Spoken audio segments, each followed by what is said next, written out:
Okay, it's August 6th, 2021. It's morning time. I'm going to try to do just a little bit of some random talking every day or nearly every day.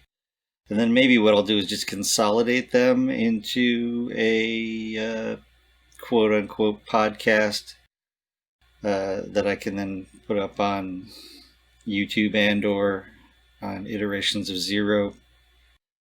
And today I decided I'd get out some thoughts that had occurred to me earlier in the week that I had not taken advantage of the time or been distracted by various events like the near accident or partial accident, I should say, on my bike.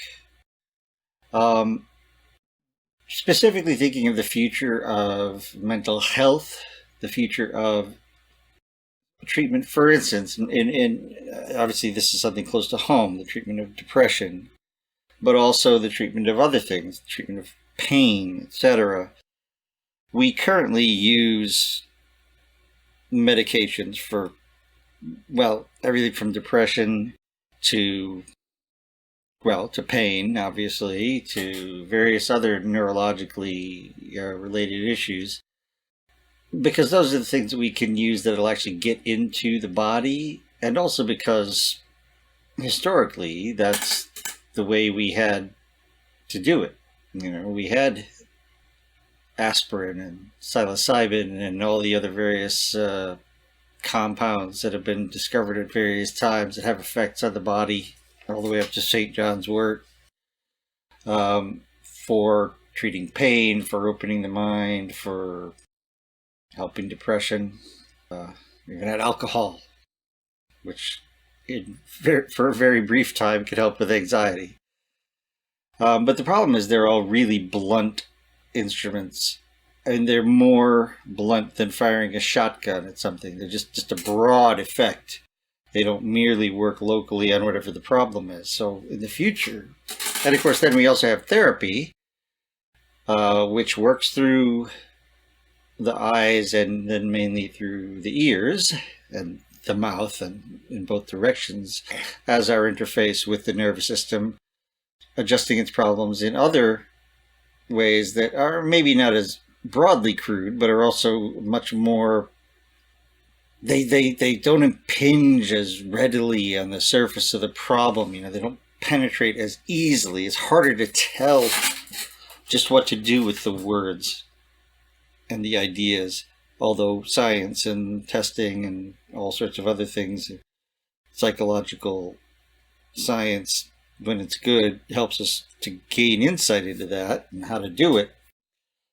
But what I see as the future is we now have ways of actually interacting much more directly with the brain. We've been able to do it for quite some time with electrodes, receiving electrodes that do things like measuring EEGs, but also implantable transmitting electrodes, which certainly we've used in various primates and other animals, but there's nothing in principle that says we couldn't do it to humans. There's just risks of infection and various other things that keep it unlikely to be used, and also, of course, the need for people to want to have it tried on them. But as we learn more, as we more finely break down the connectome of the human nervous system, which is extraordinarily complicated, since, after all, each neural connection, each synapse is not a binary digit, not a binary switch. It's a nearly analog switch because, of course, the synapse is triggered by the release of neurotransmitters. Now, the amount of neurotransmitter released is related as a function of the speed of the incoming neural impulses, but it is not a precise function. It varies over time because the nerve cells create and destroy both the pores and the globules that create the neurotransmitters, the uptake proteins, and of course on the other side, the receptors for the released neurotransmitter can be upregulated, downregulated, and interact with the materials going on in the receiving nerve cell, which is also receiving inputs from oodles of others. some as many as 10,000 others. So each nerve cell interaction to be modeled would need to be modeled by quite a program. But we don't necessarily have to get to that degree of sophistication, although we will if we want to ever reach, the Kurzweilian idea of uploading of pure mind. That's going to be a bigger task than I think people think it is. But it's just a task. It's just an engineering problem, and with time and commitment and effort, it will be solved if we decide to solve it. There's nothing difficult in a conceptual sense about it. We basically understand everything that's going on at a fundamental level. It's just the details. So anyway, we can stimulate the brain directly with electrodes. We can also stimulate it with electromagnetic fields. These are coarser, of course. And so they're not as broadly effective, but even already transcranial magnetic stimulation is being used, at least experimentally, to some degree therapeutically, for mood disorders and so forth. We, of course, know research has been done by it. I wrote a quote-unquote sci-fi horror novel that uses this concept because I think it is interesting. Right now, everything is coarse, but as we improve our control of magnetic fields and the ability to generate them, we may be able to create a magnetic stimulus or electromagnetic stimulus reminiscent of the gamma knife notion. Now, the gamma knife thing, if I remember correctly, was a type of radiation therapy used for brain tumors that basically involved a helmet of sorts with lots and lots and lots of little emitters of gamma radiation that could be aimed, basically. They could be aligned using the various scans of the structures of the patient's brain to target a tumor. Each individual beam of gamma rays would be only minimally damaging to the tissue they go through. But when they all cross over, if you focus them so that each of the beams crosses over in the tumor, for instance, that's where a lot of gamma radiation is focused. It's like taking a magnifying glass out in the sun and using it to set a leaf or a piece of paper on fire by focusing the light beams from the sun into the one point. At that local point, it becomes very intense. So, if we can devise a structure that can have tuned magnetic fields, then we can get better and better all the time with controlling and tuning magnetic fields. Again, it's an engineering problem, but it is a problem. But I don't see any reason why it couldn't be solved.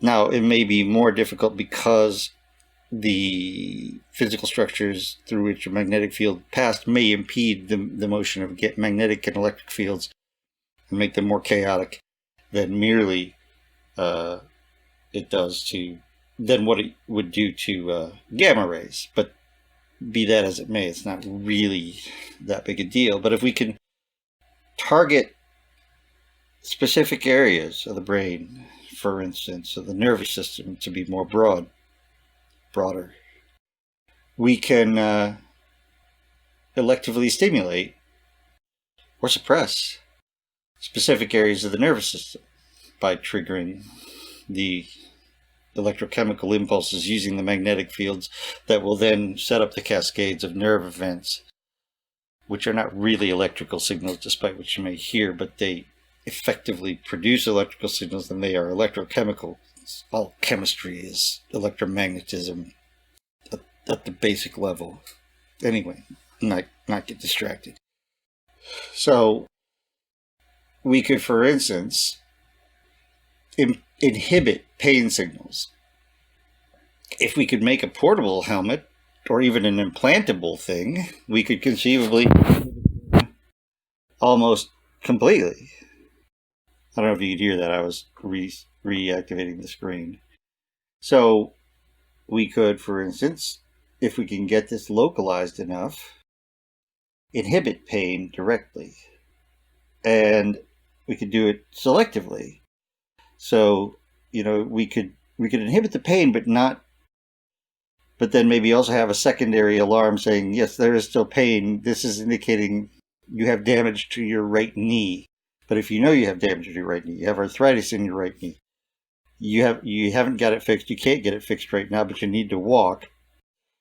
Having a little hat you could put on that would inhibit it, or maybe like Elon Musk's idea, having an implanted thing in your brain that can be tuned to do that might be very useful. And for people with depression, dysthymia, which is near and dear to my heartless self, it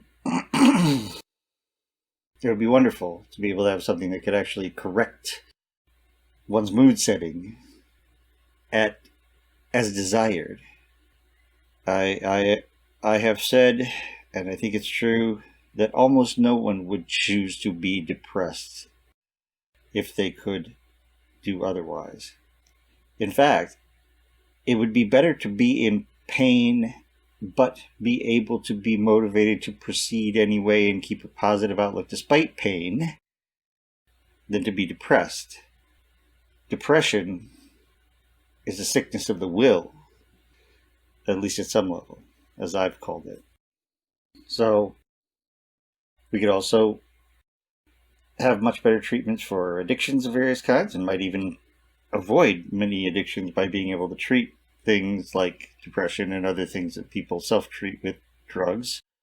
But also we could have a much more controlled way for people to occasionally give themselves a little boost if they needed it, but have the system set up so that it doesn't do too much. And of course, because it wouldn't be an overwhelming influx of chemicals that are literally altering the fundamental structure of the brain over time, but stimuli that tweak things, maybe more subtly. Everything's subject to abuse and misuse. This is always possible, but it may be more controllable.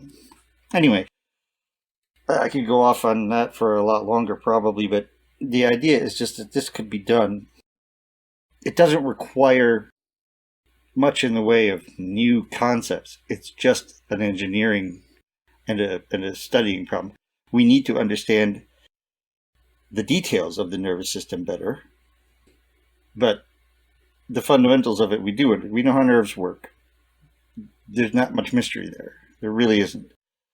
How they integrate is complex, but it's not mysterious. So it's just an engineering problem, which we know that if we were able to say, for instance, just say put enough money into it, and therefore encourage the kind of people with the minds to solve the problem and the resources available, the problem would be solved in the end. How long it would take? I don't know. I don't think it would take as long as one might think. We just have to prioritize. And right now, of course, human priorities are mainly about social media and complaining about the need to get vaccines and imagining that vaccination is an infringement of constitutional liberty, as if viruses gave a flying fuck about people's rights. Anyway, that's a separate issue. Maybe I'll talk about that tomorrow. That's enough for now.